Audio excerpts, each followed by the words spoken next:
Hi, everyone. Welcome back to Clientology Daily Insights. My name is Jeff Bourgeois, and my goal is every day I want to share just a 5-10 minute video on something that you can do today to make your business better.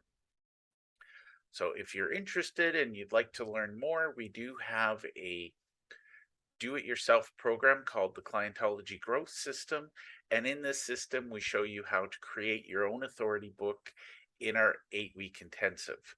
So you can learn more about taking the guided course by either visiting the link or scanning the QR code below. Up to and including June 30th, the investment for our do it yourself program is $497.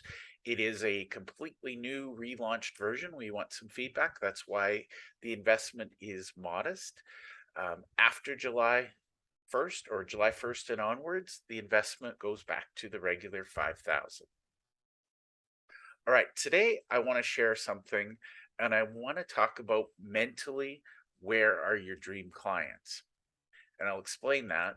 The assumption everybody makes is if they have a solution to a problem, they believe that everybody is a potential client. And what I want to share with you, this is based on a bunch of research. I won't quote my sources because that would take longer than 10 minutes. But the reality is, at any given point in time, so I'll do the teaching and then I'll come back with an example.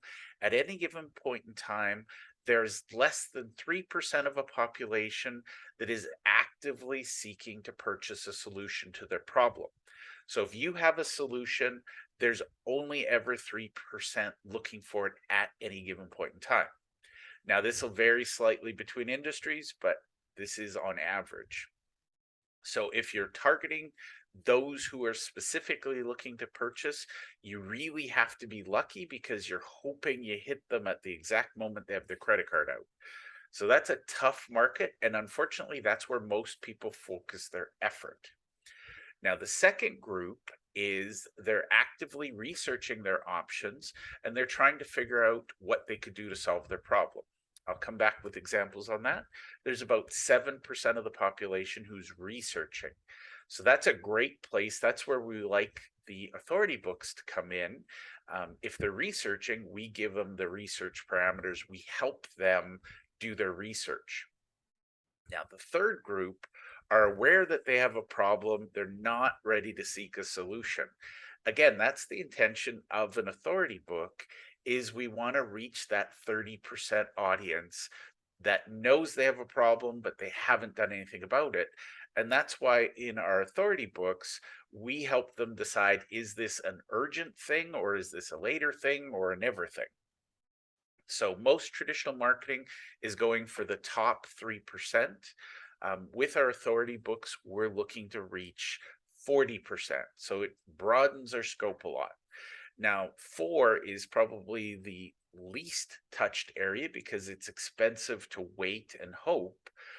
Whereas with an authority book, we can drop it in their hands and give them a diagnostic so they can understand that maybe they have the problem, maybe they don't. If they do have the problem, we can help them decide, is it a problem they want to fix? So that group, they're not doing anything because they don't really know the problem or they haven't really gotten the clarity of what the problem is. That's another 30%. So if you're doing the math here, our goal is with an authority book, we can reach the top 4, which means we hit about 70% of the market. Now, the last point, this is the space, unfortunately, some people spend a lot of time in. Somebody doesn't care about the problem you solve, that's roughly 30% of the population. No matter what you do, no matter how many times you're in front of them, they don't care. So they will never become a client of yours, and that's okay. So I'm going to give you a really, really specific example. Think about how you could apply it to your business. So first and foremost, actively seeking to purchase a solution. Actually, let's work backwards. Step 5, don't care about the problem you solve. Let's say you sell vehicles that are tailored to the family market. So let's say a minivan with child seats pre-installed.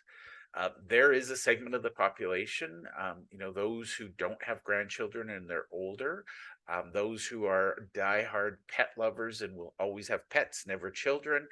They will never buy your minivan solution with the pre-installed car seats. So that's one extreme. That's the 30%. We will not spend any time or energy trying to get their attention because they will never buy from us. So 80-20 principle, we just eliminate that category. It makes our life easier. Now, maybe you have somebody who is working on or thinking about, they've just met someone, they're in a serious relationship, or they're thinking, okay, I might be ready for kids. At that point, they're not thinking about how do I transport my hypothetical children. They're thinking about how do I have children. So they are unaware they have a problem. They're not doing anything. That would be, in this example, maybe you're looking at fertility clinics as a strategic partner. Um, those people are focused on getting pregnant, not dealing with the child once it arrives. So this is where you could have an authority book on, the safety features and how they might want to look at that while they're in the process of having children. Now, moving that along, stage 3, aware they have a problem. Again, not that pregnancy is a problem, but maybe they need to transport their children. They're aware that they have a problem, not ready to seek a solution. That might be a couple or an individual who has just found out they're pregnant. They're thinking about the pregnancy, not about transporting the baby. So they're aware they might have to deal with getting a car seat, getting the minivan, but they're not actively seeking. Now, somebody who is 8-9 months pregnant and starting to think about the baby is more imminent, they're probably thinking, how am I going to transport this baby? I know that was when we had our kids, round about the 8-month mark, we started to think about, when the baby's here, how do we get the baby around? And then last but not least, depends on the person. For us, it was the day our son arrived. We said, oh my God, we need a car seat. Don't judge me. It was just one of those, we were worried about getting my wife to the hospital on time. We didn't stop and think, oh, we need a car seat. So literally the day my oldest son was born, I went out and bought a car seat.